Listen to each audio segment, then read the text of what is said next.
Hello, you malty Millennium Merry Malt Munchings.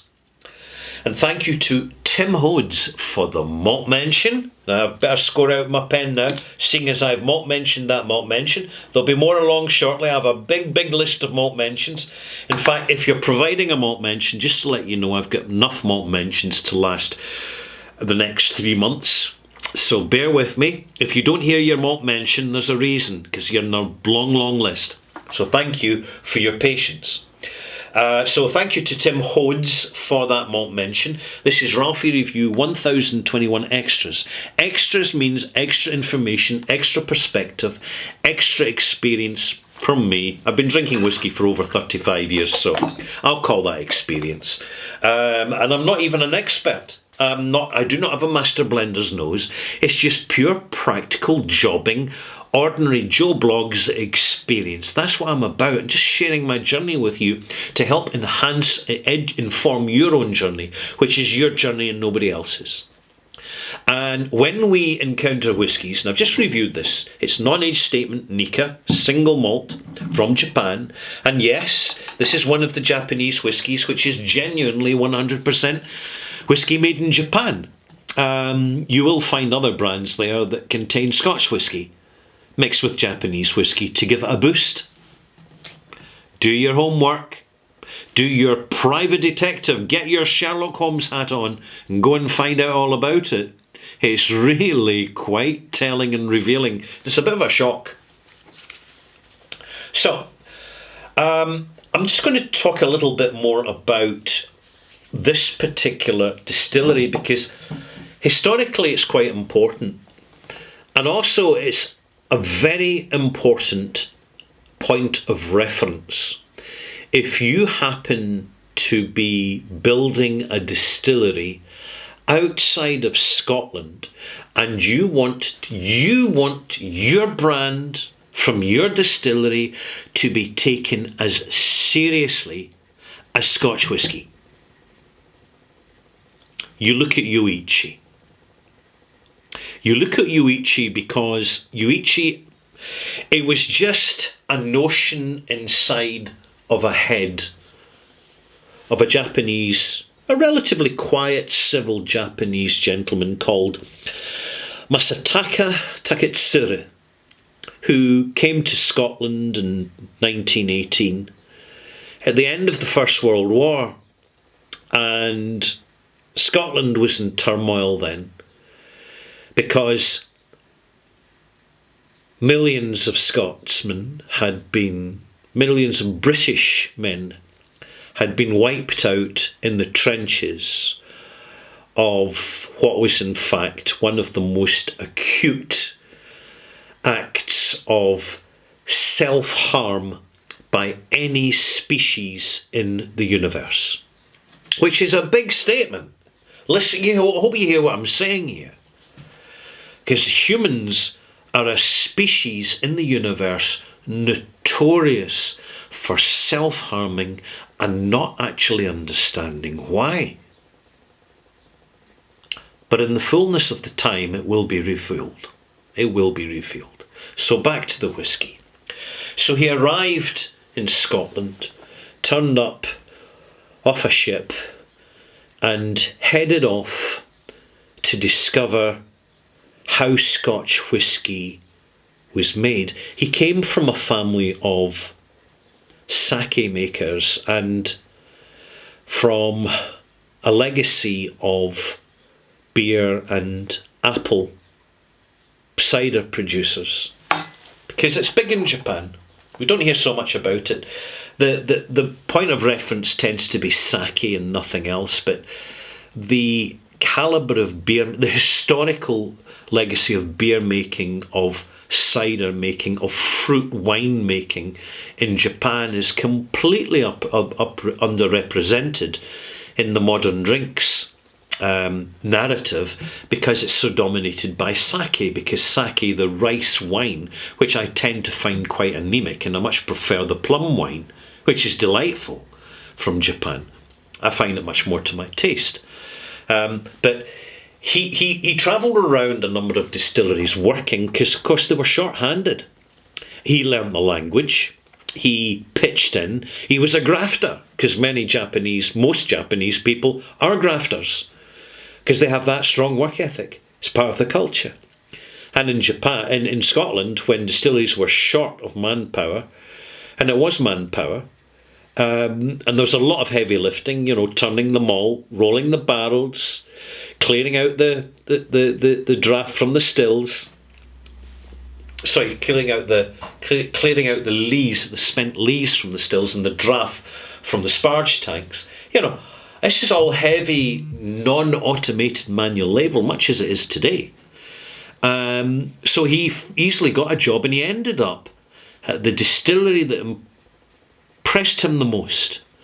The distillery he decided that he found in Scotland that he was going to model his distillery on back in Japan. And it was Longmorn Distillery, and you don't hear so much about that. Longmorn is still one of Scotch whisky's finest single malt moments that you never get to see. Because the owners of Longmorn Distillery are Pernod Ricard. And they don't really want you to know about this signature of Longmorn unless you buy it in their blended whisky brands. Even the official bottlings of Longmorn are lacklustre and do not fully represent the very real capacity of Longmorn to sparkle and shine. Now, back in those days, back in 1918, 1920, 1920, he was in around Scotland for quite a few years before he went back to Japan. And he saw, because he sketched it all down, he kept a diary with sketches of stills and illustrations of worm tubs and, illustrations of the coal, the quality of coal that was used to fire the stills in those days, which are very hard to find now. In fact, coal just isn't used at all. If anything's going to be used, it'll be gas. And you'll find it again is Springbank, direct firing the stills. There's a handful of Scotch whisky distilleries that direct fire the stills now because it's inefficient and it costs money. Oh dear. What a crime. When you look at Yoichi Distillery now, you see it very much as it was, as an expanded operation from when Makitsura started. He started very small. He used the one still for both the wash run and the spirit run. And just like nowadays, getting your return on investment, it's a very longhand game.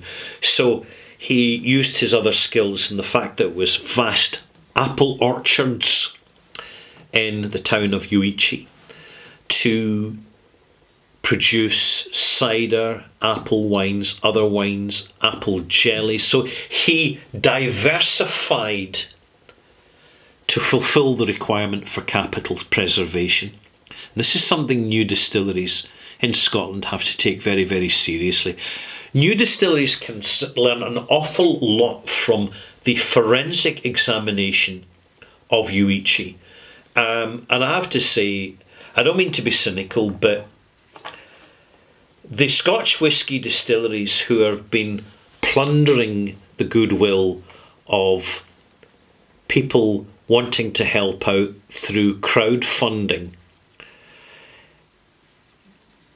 without significant reward is a generosity which is wearing very, very thin.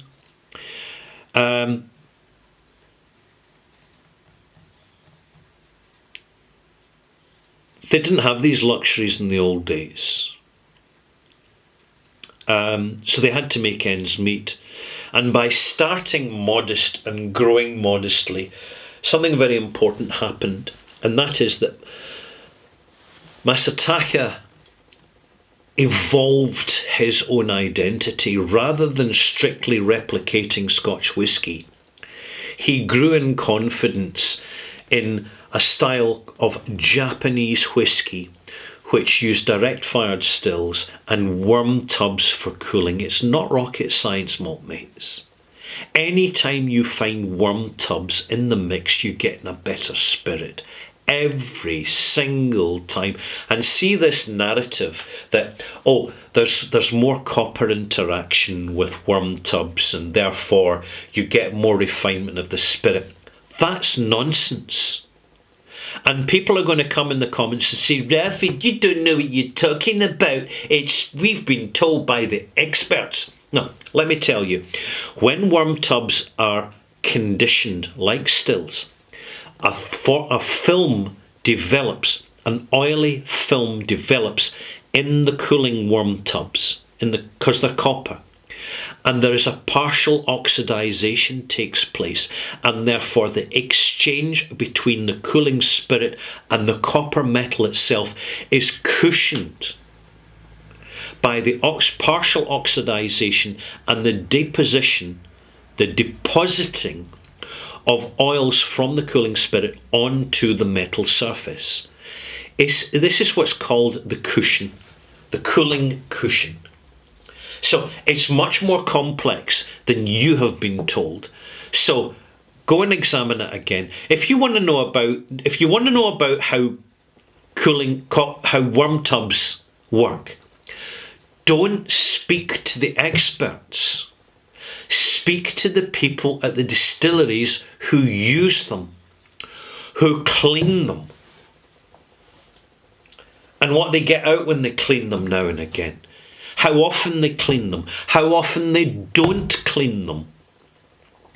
Not cleaning a distillery is so important. Ask Kleinlich, who completely lose their character because of the over-sanitization of production. Back to Ichi. This bugs me, by the way. People think that because an expert's told them, then that's the absolute truth.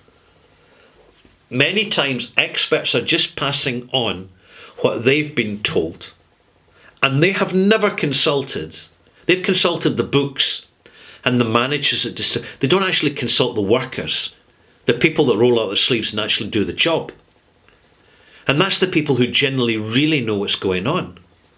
Another important thing about Ichi is its position in the bend of a river just before the coast. The key, as the Japanese call it, the energy of that area is not accidental. It's deliberate. The reference to the traditions in Japan of location, of the importance of blessing, of the importance of ritual throughout the year of production. It's not lost on them, and it shows in the product. It shows in the substance of it. Could it be more? Well, it could be a little bit stronger, not 45%, 46%, even that 1% would make a difference, 47%, even more so. You'd actually get more access into the delicacy of the flavour. But you look at the stills at Yoichi. They're small stills, fat necks, and descending line arms. In other words, they're designed to pull over the spirit sooner rather than later with less reflux. Less reflux, less refinement, more substance of flavour. Then they get into the worm tubs and they're cold, retaining more substance of flavour, because it's what worm tubs do. And then the coopers, right? The importance of coopers is much more respected in Japan than it is in Scotland. In Scotland, coopers are just the rough-speaking, blue-collar operatives who are to occasionally be seen but not heard. This is absurd. Absurd.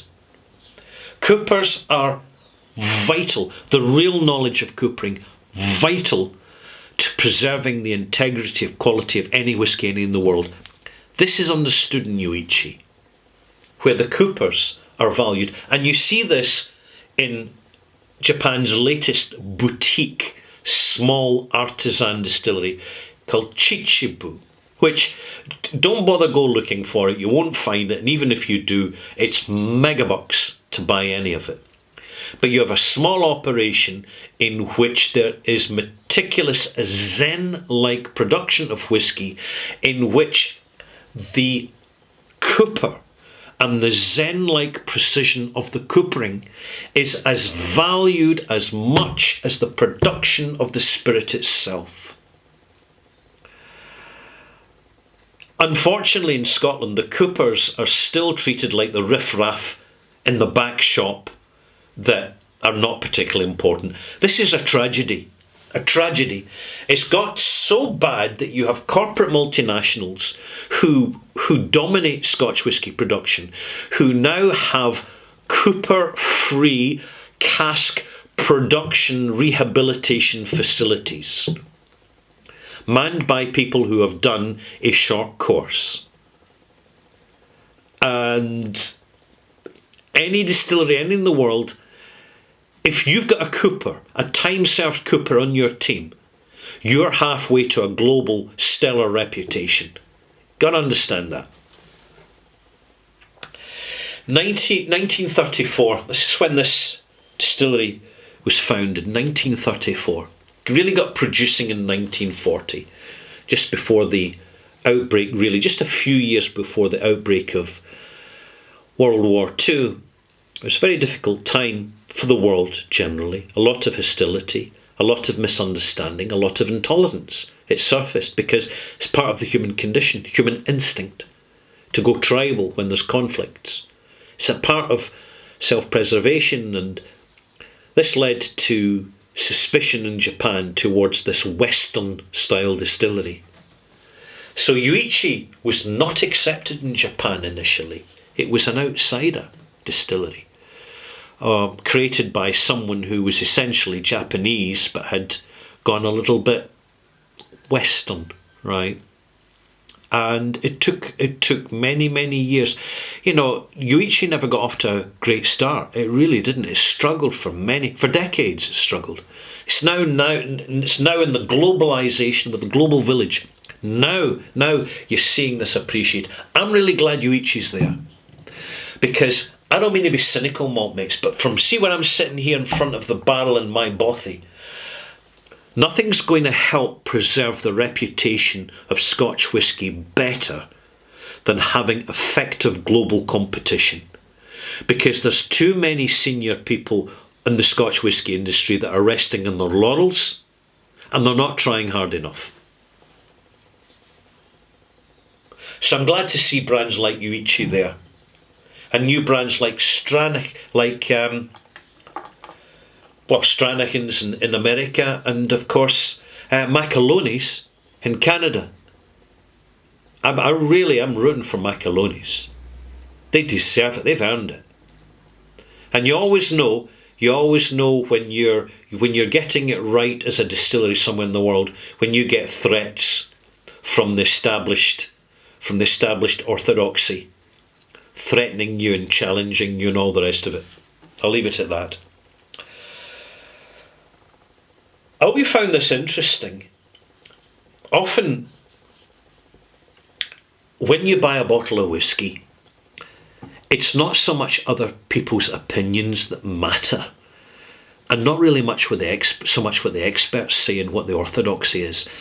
If you want to understand the whiskey, you go onto YouTube and you look at the tours around the distillery.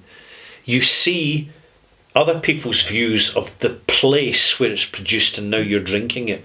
This is a very underrated and overlooked method of trying to get access to understand the originality, the authenticity and the integrity of what you're connecting with.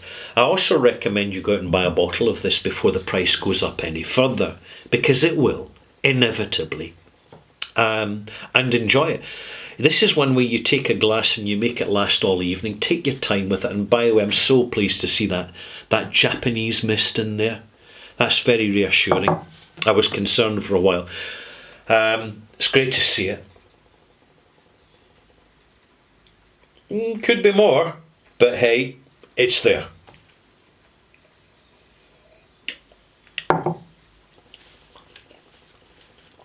I hope you find this interesting. If you're looking for older versions of this, you better have very, very deep pockets, because the best distilleries in the world that consolidate their reputation, the only way for their price to go is up.